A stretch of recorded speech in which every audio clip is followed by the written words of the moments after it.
Avec nous, vous êtes chanteur, tout le monde vous connaît et vous aimez la France. Vous savez, cette émission, c'est aussi une émission où on parle de notre époque, où on parle de la France. Vous l'avez chantée, la France, et je voudrais justement qu'on réécoute cette chanson que vous venez de sortir, qui est une chanson qui s'appelle... tout récemment. Tout récemment, et elle s'appelle Ma France à moi. Ma France à moi, elle est joyeuse, elle dit bonjour et comment allez-vous? Mais elle sait dire non, elle est frondeuse, on ne la fera jamais mettre à genoux. Ma France à moi, c'est que Ma j'adore. France à moi, elle dit bonjour. Je vais d'ailleurs dire bonjour. Bonjour Titu, bonjour Nicolas, Titu Lecoq, Nicolas Domenac, à mes côtés tous les dimanches soirs. Ensemble, on a réécouté du coup toutes vos chansons, Pierre Perret. D'abord sur cette France, on va revenir sur le climat aujourd'hui, sur les gilets jaunes pour lesquels vous avez depuis le début de la bienveillance, je dirais même presque de la tendresse. Cette France à vous qui est joyeuse, est-ce qu'aujourd'hui vous dites véritablement qu'elle l'est toujours ? Ah, elle n'est pas joyeuse aujourd'hui avec tout ce qui se passe, certes. Mais les Français sont des gens de tempérament joyeux. Et ils sont généreux, on le voit à chaque fois qu'il y a des catastrophes, n'importe quoi, la solidarité, Coluche, etc. Enfin bon, c'est la France, ça. Et cette France-là, elle est en train de s'abîmer considérablement et ça, personnellement, ça me blesse beaucoup. Voilà. Vous dites que vos parents auraient été gilets jaunes. Oui, bien sûr. Mes parents, quand j'étais enfant, ils tenaient un café et il y avait que des pauvres gens comme ça pour qui le mois s'arrêtait le 14 du mois, c'était fini, ils n'avaient plus rien. Ils vivaient vraiment misérablement. Et aujourd'hui, il y a quand même une certaine couche de la société française qui a retrouvé ces choses des années 45-50. Cette façon de vivre. Et c'est très brutal. On n'a pas droit aujourd'hui d'avoir les appels, toutes les demandes qu'on a tous les jours. Acheter ci, acheter là, acheter un iPhone, acheter une télé. Voilà. Et vous n'avez rien pour acheter rien. Alors, vous n'avez déjà rien pour manger. Ça veut dire quoi? C'est le décalage aussi avec cette société de consommation pour vous? Aussi.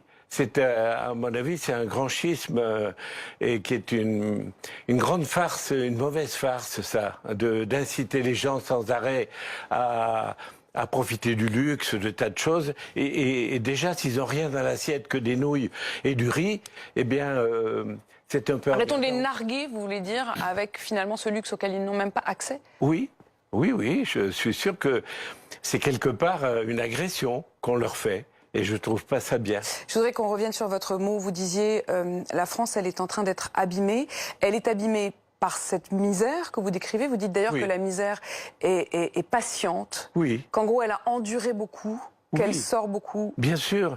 Les gilets jaunes, ça remonte de très loin, ça c'est sûr.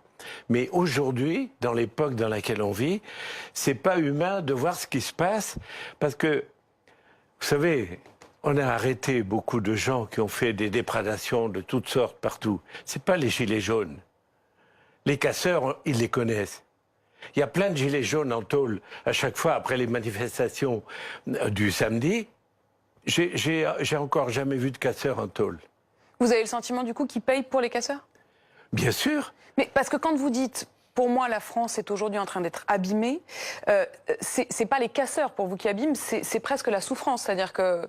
Qu'est-ce qui abîme aujourd'hui? Est-ce que quand même, quand vous voyez ces images, jour après jour, vous avez vu sans doute les images aussi de cette policière, on a vu les images tout au long de la journée sur BFM TV, de cette policière qui est prise à partie dans sa voiture, qui se retrouve coincée dans un embouteillage, prise à partie très violemment. Ça abîme aussi? Vous n'aurez pas des gens comme le charmant jeune homme que j'ai entendu défendre les gilets jaunes tout à l'heure, qui s'appelle le Cauchy, je crois. Voilà, Benjamin Cauchy. Ou la petite Ingrid qui voulait se présenter pour les Européens. Ingrid Levavasseur. Eux, c'est des vrais gilets jaunes, avec des revendications légitimes, qui sont des gens intelligents, sensibles. C'est pas des casseurs. Et les casseurs, tout ce qu'on voit autour, c'est quand même beaucoup les casseurs et beaucoup de gens qui ont à l'avance prémédité d'aller foncer et de plus ils sont discrédités, les gilets jaunes, et j'ai l'impression que plus ça arrange beaucoup de gens. Vous parliez à l'instant d'Ingrid Levavasseur, elle était dans les manifestations aujourd'hui et finalement elle a été obligée d'en être exfiltrée tant il y avait de violence entre gilets jaunes à son encontre. Écoutez ce qu'elle disait. La manifestation depuis 11h se passait très bien, tout allait très bien. Et puis je me suis retrouvée à un moment donné dans un noyau dur. Et puis je pense que l'escalade de haine et de violence se fait. Et puis voilà, on tombe dessus. Alors que je pense qu'ils n'ont même pas encore compris que j'étais sortie du fait d'aller aux listes européennes. Ils n'ont pas encore assimilé ce fait-là et ils se permettent ce genre de comportement. Je trouve que c'est très déplorable parce que, encore une fois, ça va donner une mauvaise image du mouvement alors qu'on est tous des gilets jaunes. C'est dommage, mais je ne plierai pas pour autant, c'est pas grave. C'est exactement ce qu'elle dit. Les premières victimes, c'est eux. C'est les Gilets jaunes. Vraiment. Parce que les purs, c'est un mouvement pur au départ. Et les récupérations diverses qu'il peut y avoir par, d'abord, les agressifs, les racistes, les connards, parce que des connards, il y en a partout, même chez les Gilets jaunes. C'est bien, c'est qu'au moins avec vous, les mots sortent. Ben, écoutez, moi, vous savez, j'ai payé comptant dans mes chansons tout au long de ma vie. Je me suis jamais retenu pour écrire le moindre mot que j'avais envie d'écrire, s'il me paraissait juste. Et là, en l'occurrence, eh bien, pour moi, c'est vraiment des victimes aujourd'hui, les Gilets jaunes, les vrais, purs Gilets jaunes, et leurs revendications. Elle a même été traitée de collabo. Et qui sont en train de trouver ça immonde, eh ben, ils ont raison. Nicolas. Non, c'est ça qu'on a du mal à comprendre. D'ailleurs, vous-même, vous avez eu une enfance pauvre, mais avec beaucoup d'amour. C'est ce que vous racontez, ce que vous dites, d'ailleurs, ce qui ressort de certaines de vos chansons. Et dans ce mouvement, c'est un peu... ce qu'on ne comprend pas, c'est que c'est parti, au départ, avec beaucoup d'amour aussi. Quand ils se sont retrouvés, il y avait de la fraternité dans ces ronds-points. C'est pour ça que je vous dis, c'est pur. Oui, au départ. Mais vous n'êtes pas en train de l'idéaliser un tout petit peu, ce mouvement, quand vous dites c'est pur? Non, j'idéalise pas du tout. Je pense que ces gens sont sincères et qui sont vraiment dans la misère et physique et morale parce que aujourd'hui on n'a plus le droit de vivre comme ça. Et si on retrouve la France de Coluche, celle qu'il a voulu commencer à défendre, parce que Coluche, qu'est-ce qu'il a fait? Il a défendu les premiers gilets jaunes. C'était ça déjà dans la mentalité et dans la vraie vie pour eux. Eh bien, aujourd'hui, on n'a pas le droit de retomber là-dedans, c'est pas vrai. Est-ce qu'ils peuvent encore retrouver ce souffle-là, cette force, cette pureté, comme vous l'appelez, du départ? Ou est-ce qu'à votre avis, il faut inventer autre chose, il faut tourner la page, parce que tout est corrompu, chaque manifestation, on voit bien, est corrompue par ça? Alors, moi, j'ai très peur.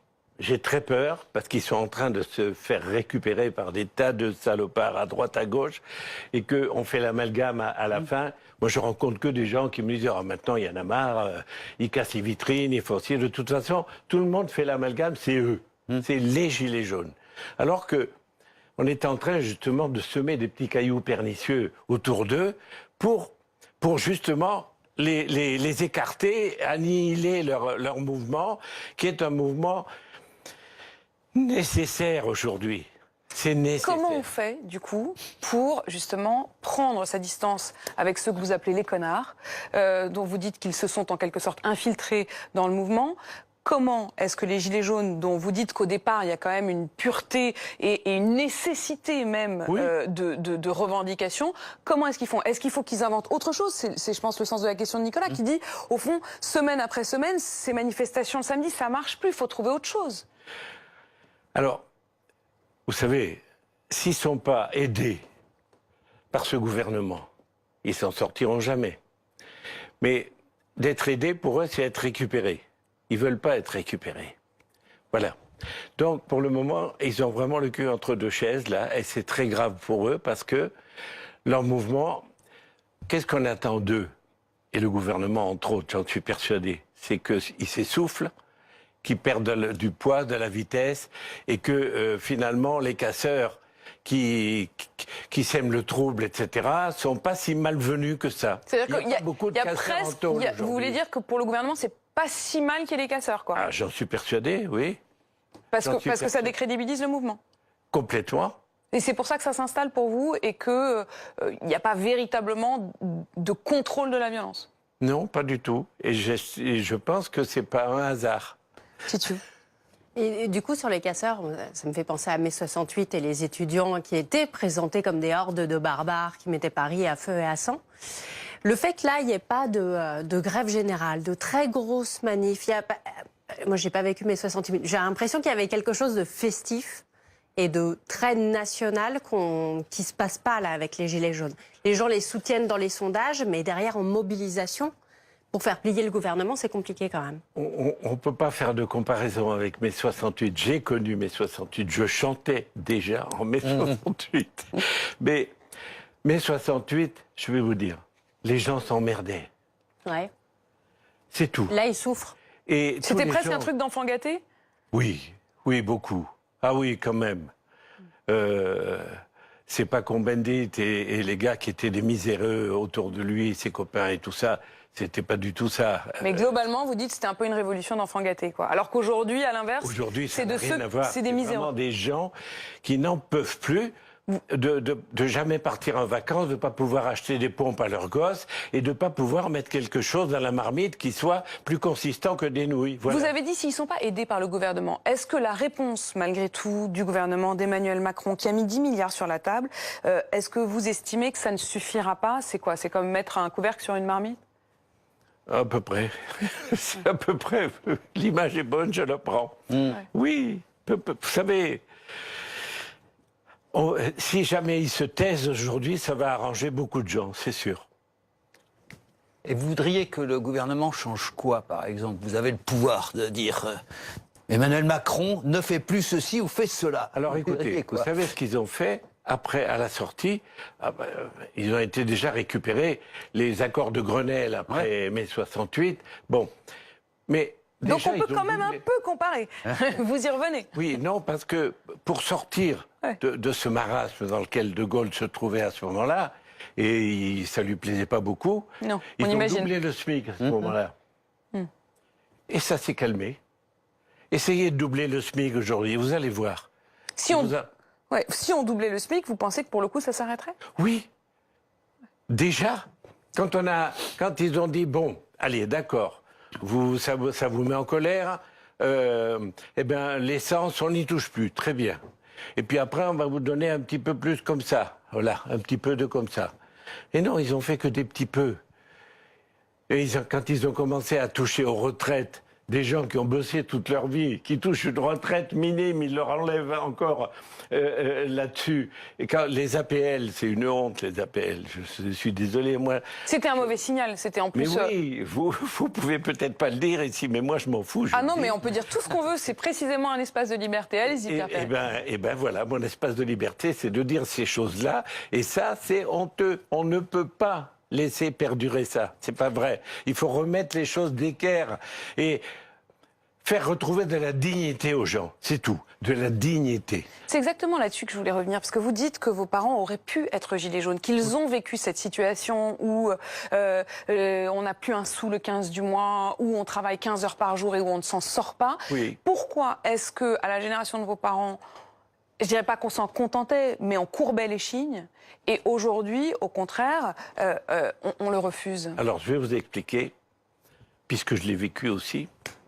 Vous avez plus un perdreau de l'année devant vous. Donc, c'est pour ça que je me permets de parler de ça. On sortait Ça de a la du guerre. bon l'ancien monde, hein, de temps en temps, Pierre On Perret. sortait de la guerre. Ouais. Il n'y avait rien. Vous savez que jusqu'en 1946 ou 47, il y avait encore des tickets. On faisait la queue encore pour avoir du pain. On sortait de zéro, là. Là, on avait zéro. Pendant la guerre, c'était la bataille au couteau pour arriver à becter. Et vous Eh avez bien- des rutabagas et maintenant on se bat pour manger des rutabagas. Ah oui, quand je vois... Maintenant, c'est bio et bobo. Maintenant, c'est bio et Les bobo. topinambours et les rutabagas. Alors qu'à l'époque, franchement, on n'en pouvait plus des rutabagas. Alors là, à l'époque, c'était l'indigestion. C'est devenu des mode, les rutabagas, Ne comme me quoi, parlez franchement. plus des rutabagas. Mais donc, du coup, vous dites on encaissait davantage parce qu'on avait connu par la la guerre. force des choses. Apolline, par la force des choses. On pouvait pas, personne n'avait des sous, même pas l'État à ce moment-là.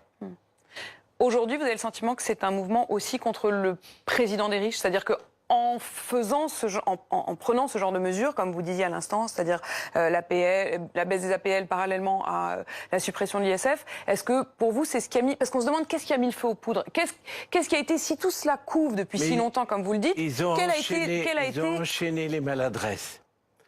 Ils ont enchaîné les maladresses. Toutes ces maladresses-là, les APL, touchés sur les retraites qu'ils ont fait, etc.